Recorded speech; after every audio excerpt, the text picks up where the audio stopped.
رمضان الذي أنزل فيه القرآن هدى للناس وبينات من الهدى والفرقان. Jamaah rahimakumullah, saya ingin sekedar membacakan yang mudah-mudahan ini menjadi penyemangat kita dari tulisan Ainur Rafiq Soleh yang menuliskan tentang surat Al-Qadar, bahwa a'udzubillahi minasyaitonirrajim, innal insana gimana?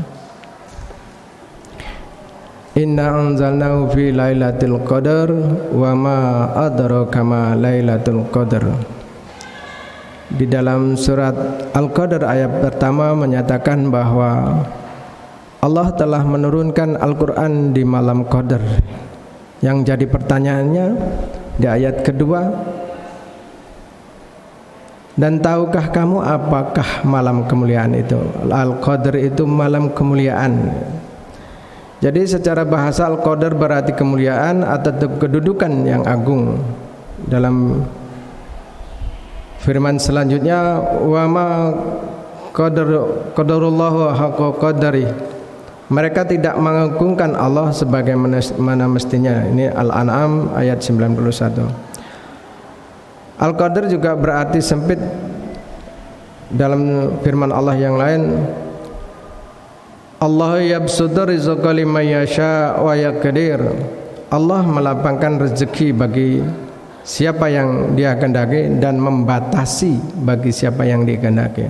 A'rad ayat 26. Karena pada malam tersebut semua malaikat turun ke bumi hingga langit dunia menjadi sempit karena penuh terisi malaikat. Tidak ada ruang kosong sejengkal pun kecuali terisi malaikat. Dikatakan setan merasa sempit dan ketakutan sehingga tidak bisa bergerak sama sekali selama malam itu. Disebut Lailatul Qadar karena orang beriman yang mendapatkan Lailatul Qadar menjadi sangat tinggi kedudukannya, jauh berbeda dari keadaan dan kedudukan sebelumnya.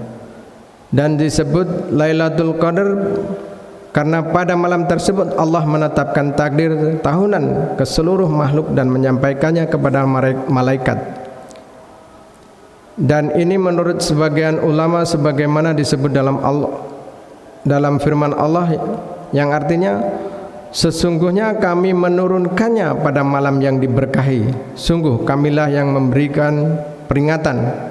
Pada malam itu dijelaskan segala urusan yang penuh hikmah. Ad-Dukhan ayat 3-4. Karena itu pada malam itu orang-orang beriman dianjurkan menghidupkan malamnya dengan ibadah, tilawah Al-Quran, zikir, berdoa agar saat perkaranya ditetapkan dia tidak sedang tidur tapi sedang memohon kebaikan, memohon ampunan dan melakukan berbagai ibadah yang mendekatkan diri kepada Allah.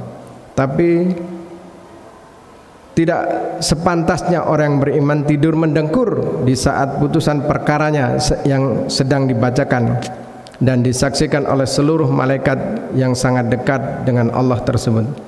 Bahkan para malaikat itu diantaranya mendoakan orang-orang yang beriman. Pantaskah orang yang sedang didoakan para malaikat itu tidur mendengkur? Di antara doa yang dianjurkan untuk sampai kepada Allah pada malam itu adalah doa memohon agar catatan dosa dan keburukan dihapuskan, baik yang lalu maupun setahun yang akan datang. Dari Aisyah radhiyallahu anha, ia berkata, wahai Rasulullah, apabila aku mengetahui malam apakah Lailatul Qadar itu, maka apa yang aku ucapkan padanya? Lalu beliau mengatakan, ucapkanlah Allahumma innaka afun karim tuhibbul afwa fa'fu anni.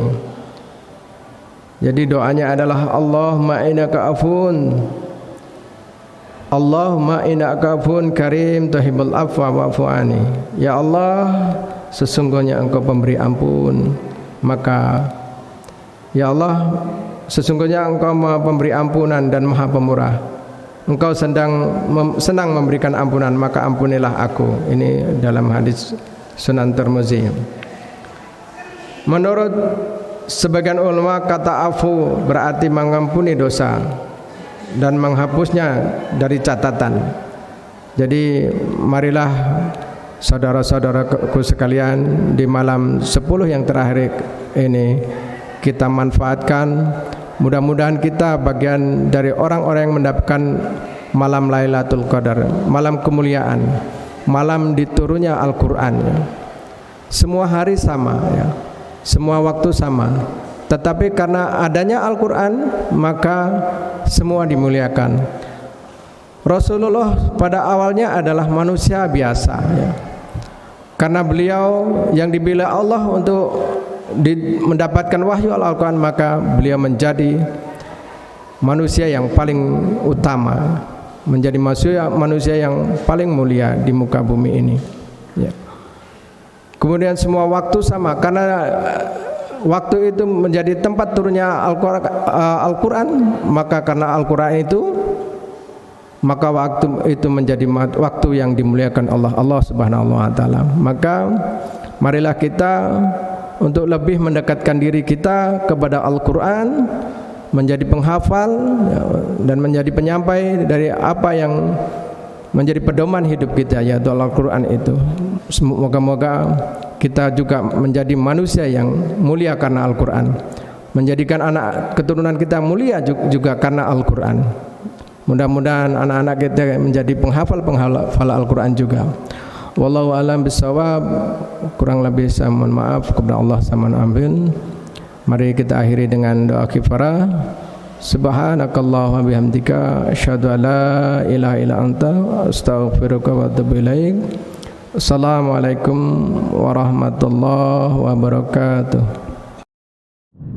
Syahrul Ramadan alladzi unzila fihil Qur'an hudan linnasi wa bayyinatin